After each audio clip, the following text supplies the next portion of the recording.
Uber C10 will cover the principles related to organizational change and innovation. The two concepts I will address are Lewin's model for change and resistance to change.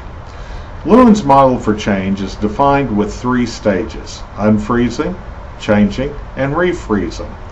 Unfreezing, managers are trying to effect change by encouraging employees to let go of attitudes and behaviors that are resistant to innovation.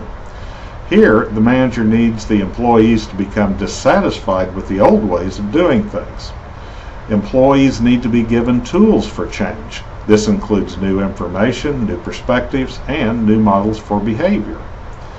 The change process is more likely to be accepted if the organization has a culture of openness to change. Refreezing, the employees need to be helped to integrate the change in attitudes and behaviors into their normal way of doing things. A note here: a hard freeze is difficult to change. You can consider a hard freeze as a cultural trait of the organization. As we have learned in previous chapters, culture is very difficult to change. Typically, a bottom-up change is easier to accomplish than a bottom-down change. Bottom-up change means that those closest to the issue that needs change will see a need and provide a solution. With any change, implementation and success are directly related to those affected by the change. The cause of resistance to change are related to the real or imagined threats to an established work routine. The three causes are employee characteristics, change agent characteristics, and change agent and employee relationship.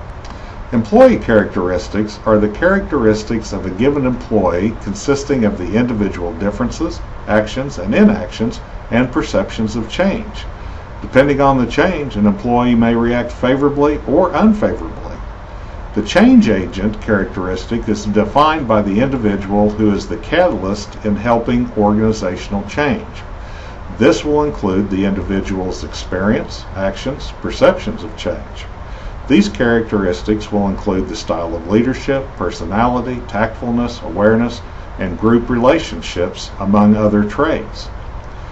Change agent employee relationship mostly depends on the trust relationship between the employees and the change agent. If there is trust, there is a good chance of success. If there is mistrust, the best intentions of change is doomed. The text lists 10 reasons for employees' resistance to change. I'm going to discuss the areas I see as most common for the reason for resistance. The most common I have found is fear. Fear is the unknown, fear of losing authority, stature, or job, and the fear of failure. Disruption of routines is another cause of resistance. Once people are comfortable with the routine, it can be difficult to implement that change. This can be due to the employees not seeing the reason for change or disruption in workflows and relationships. This can also be caused by past attempts that did not work or didn't accomplish what the change was implemented to do. Sometimes the employees see it as simply more work. Lack of training and tools to implement change can also be an impediment. Very few organizations can survive without change. The current environment is more dynamic, demanding change to meet the changing needs of internal and external stakeholders.